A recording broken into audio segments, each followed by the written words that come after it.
Hi guys, কেমন আছো সবাই?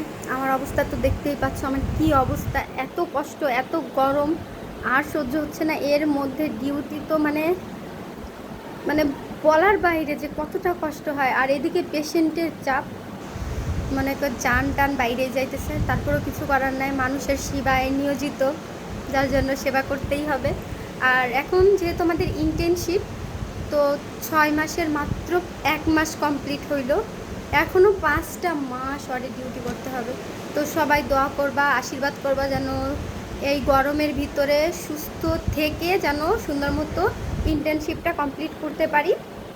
আর তোমরা কোন বিষয়ে বুঝতেছো না যে কিভাবে ক্যানোলা করতে হয়, কিভাবে অ্যানোক্সিয়া দিতে হয়, কিভাবে ব্লাড টানতে হয়, যদি এই সব বিষয়ে তোমাদের জানার আগ্রহ থাকে বা শেখার আগ্রহ থাকে, তোমরা অবশ্যই কমেন্ট করবে। আমি যতটা পারি তোমাদেরকে হেল্প করব। তো সবাই ভালো থাকো, সুস্থ থাকো, দেখা হবে অন্য কোনো ভিডিওতে। টাটা।